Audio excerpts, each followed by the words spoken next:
नमस्कार दोस्तों, OCN network में आपका स्वागत है। मैं हूं ओमकार चौधरी। तो ममता बनर्जी के कुर्सी से उतरते ही पश्चिम बंगाल में सत्ता परिवर्तन होते ही और शुवेंदु अधिकारी के मुख्यमंत्री बनने के बाद जो धड़ाधड़ फैसले लिए जा रहे हैं, सीधे तौर पर जिस बड़ी घटना का मैं शुरू में जिक्र कर रहा हूं, उसका शुवेंदु अधिकारी की मौजूदा सरकार से भले ही लेना देना ना हो, लेकिन सीबीआई और ईडी इस मामले की जांच कर रही थी। अभी 1 मई को इनसे बुला करके लंबी पूछताछ हुई थी। 11 मई को इनको फिर बुलाया गया। मामला सरकारी पदों के बंदरबाट का था, कैश लेने का, फ्लैट लेने का, लगभग वैसा ही मामला था जैसा लालू यादव ने रेल मंत्री रहते हुए अंजाम दिया था। लोगों से जमीनें लिखवा ली। यहां इस पूर्व मंत्री ने, सुजीत बोस ने, जब ये दमदम नगर पालिका में उपाध्यक्ष थे 2010 से लेकर के 2021 तक, तो इन्होंने 2014 से 2018 तक बड़े गुल खिलाए थे। और इस मामले का खुलासा भी ना होता, वो जो शिक्षक भर्ती घोटाले में पार्थ चटर्जी के मामले में छापेमारी हो रही थी, तो एक जगह जब छापेमारी की गई तो वहां से कुछ दस्तावेज बरामद हुए। 2024 में ईडी इस मामले में इन्वॉल्व हुई। इससे पहले सीबीआई जांच कर रही थी। तो ईडी ने जब मुकदमा दर्ज कर लिया, तो वो दस्तावेज वो सब ईडी के हवाले कर दिया। और ईडी ने जिस समय चुनाव की प्रक्रिया चल रही थी, जिस दिन नामांकन दाखिल होने थे, उस दिन भी इनको बुलाया था पूछताछ के लिए, लेकिन सुजीत बोस पहुंच गए थे हाई कोर्ट। उन्होंने बहाना किया था कि मुझे नॉमिनेशन दाखिल करना है। चलिए, नॉमिनेशन दाखिल कर लिया, परिणाम आ गए। उसके बाद पूछताछ के लिए बुलाया तो पहली बार तो इनको जाने दिया गया, लेकिन 11 मई को जब इनको बुलाया गया तो करीब 10 घंटे लंबी पूछताछ सीजीओ कॉम्प्लेक्स स्थित ईडी के दफ्तर में इनसे की गई और अल्टीमेटली गिरफ्तार कर लिया गया सुजीत बोस को। 3 बार के एमएलए रहे हैं, नगरपालिका में अहम पदों पर, मंत्री ममता बनर्जी के साथ, और उनको गिरफ्तार किया गया। जानकारी ये मिल रही है कि जनवरी में भी इनके ठिकानों पर छापेमारी की गई थी। अक्टूबर 2025 में भी छापेमारी की गई थी। हाल में तलाशी ली गई। 45 लाख रुपया कैश बरामद हुआ था छापेमारी के दौरान। दस्तावेज बरामद हुए हैं, कुछ और चीजें बरामद हुई हैं, और अल्टीमेटली इनको गिरफ्तार कर लिया गया है। ममता बनर्जी के करीबी किस तरीके से भ्रष्टाचार में लिप्त थे, ये मुझे बताने की जरूरत नहीं है।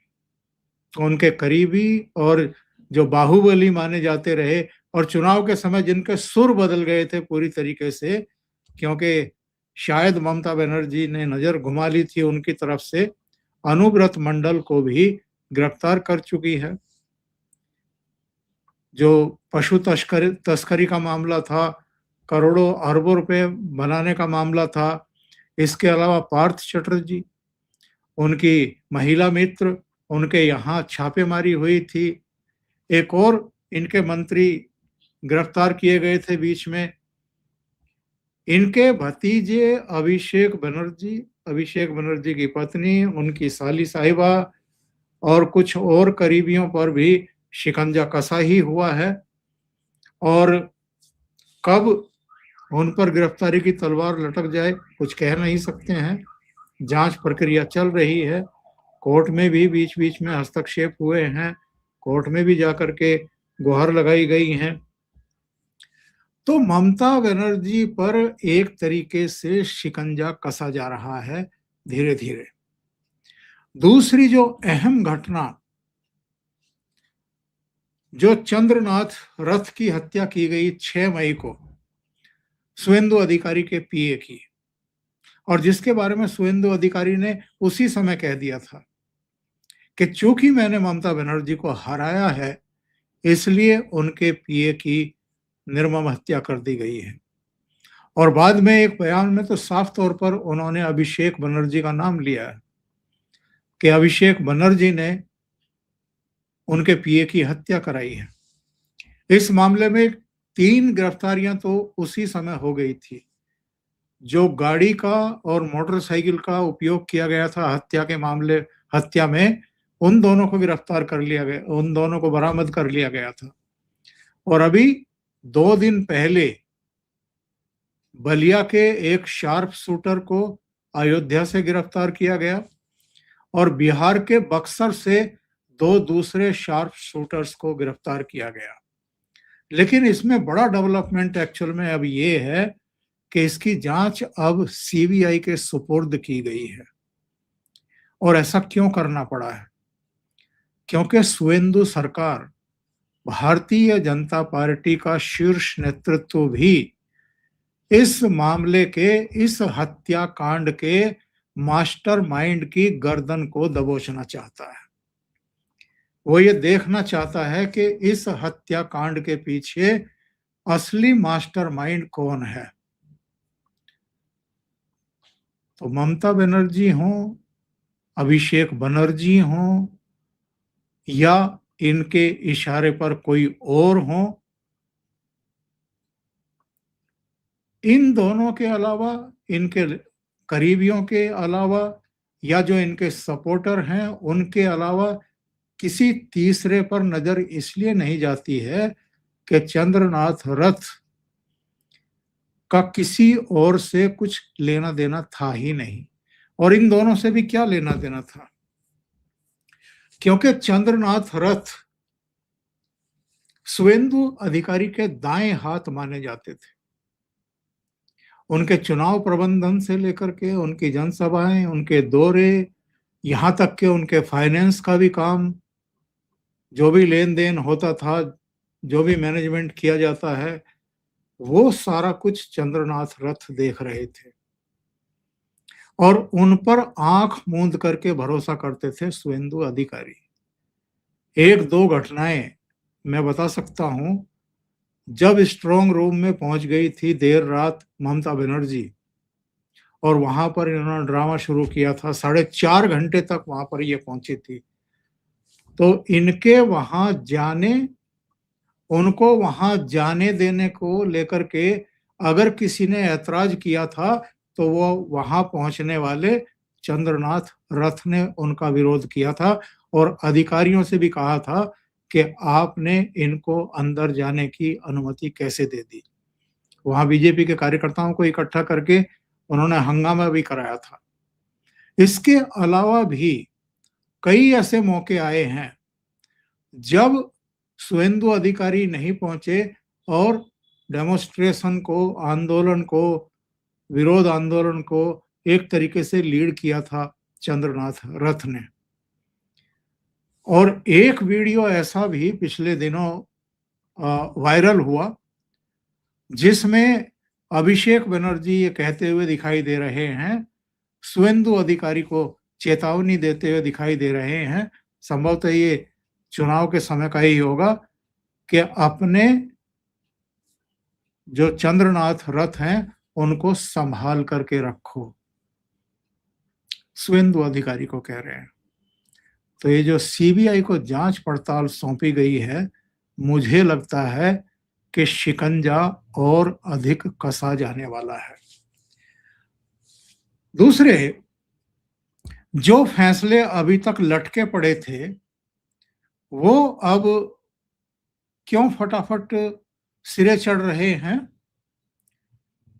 पहली ही कैबिनेट की बैठक में जो फेंसिंग का काम रुका हुआ था बांग्लादेश की बॉर्डर पर, उस फेंसिंग के लिए शुभेंदु अधिकारी कैबिनेट ने, सरकार ने अधिकारियों को निर्देश जारी कर दिए कि अगले 45 दिन में जो जरूरी भूमि अधिग्रहण होना है और केंद्र सरकार या बीएसएफ के हवाले वो जमीन करनी है जहां फेंसिंग का काम पूरा होते ही ये घुसपैठ बंद हो जाएगी।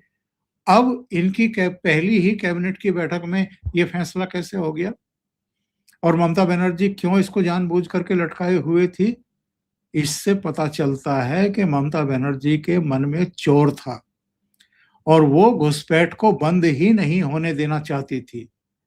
बांग्लादेश के साथ उनका क्या नाता है, क्या रिश्ता है, जरा ये भी जांच का विषय है, क्योंकि बांग्लादेश में उनकी सरकार जाने के बाद से कुछ संगठन प्रदर्शन कर रहे हैं और एक दो नेताओं ने तो ये भी कहा है कि ममता बनर्जी को इस्तीफा ही नहीं देना चाहिए और पश्चिम बंगाल को स्वतंत्र घोषित कर देना चाहिए, यानी अलग देश बनाने का ऐलान कर देना चाहिए और नई दिल्ली के खिलाफ बगावत कर देनी चाहिए। इस तरह की बेहूदगी भरे बयान सीमा पार बांग्लादेश से आए हैं।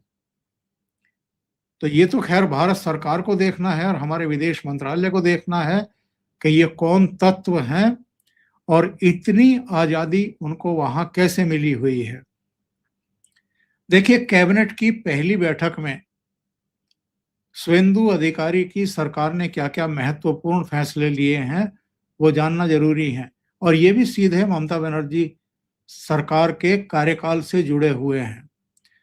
एक तो 321 बीजेपी कार्यकर्ता ममता बनर्जी के शासनकाल के दौरान मारे गए थे, उनकी हत्याएं की गई थी। तो ये फैसला हुआ है शुभेंदु अधिकारी सरकार के पहली कैबिनेट बैठक में कि इन 321 बीजेपी कार्यकर्ताओं के परिवार की जिम्मेदारी अब सरकार उठाएगी। दूसरे, भारत बांग्लादेश सीमा पर बाड़ लगाने के लिए बीएसएफ को जमीन ट्रांसफर करने के लिए 45 दिन का समय रखा गया है और अधिकारियों को कहा गया है कि ये 45 दिन में काम हो जाना चाहिए। फिर जो आयुष्मान योजना है और जो केंद्र सरकार की बहुत सारी योजनाएं ममता बनर्जी ने रोक करके रखी थी और पश्चिम बंगाल के लोगों को उसका लाभ ही नहीं मिल रहा था, उनमें उज्जवल योजना भी है, बहुत सारी योजनाएं हैं, उन सब को भी लागू करने का ऐलान शुभेंदु अधिकारी ने कर दिया। और आईएएस और आईपीएस के कैडर के जो लोग थे जिनको ममता बनर्जी ट्रेनिंग के लिए, जो सेंट्रल ट्रेनिंग होती है उसके लिए भेज ही नहीं रही थी, उसके लिए भी आदेश जारी किए गए कि अब सेंटर में जाकर के वो ट्रेनिंग ले पाएंगे। अच्छा, बीएनएस लागू नहीं था, जो नया कानून बनाया गया था आईपीएस की जगह, वो बीएनएस कानून लागू करने के आदेश इस सरकार ने दे दिए। और राज्य सरकार में जो भर्ती का काम रुका पड़ा था, नौकरियों का काम रुका पड़ा था, उसको परमिशन दे दी और उसमें 5 साल की छूट भी दे दी। तो ये शुरुआती दिशा निर्देश हैं, लेकिन अभी बहुत सारी चीजों का इंतजार किया जा रहा है। अभी आने वाले दिनों में हम हंटर चलता हुआ देखेंगे। अभी के लिए इतना ही। बहुत बहुत धन्यवाद। अगर आपको ये चैनल और इसके कंटेंट पसंद आ रहे हैं तो लाइक करें, कमेंट करें, वीडियो को शेयर भी करें। अभी तक अगर आपने ये चैनल सब्सक्राइब नहीं किया है तो सब्सक्राइब कर लें, साथ में लगे बेल आइकॉन को दबा दें ताकि आगे आने वाले वीडियो और उनके नोटिफिकेशन आप तक पहुंचते रहें। बहुत बहुत धन्यवाद। नमस्कार।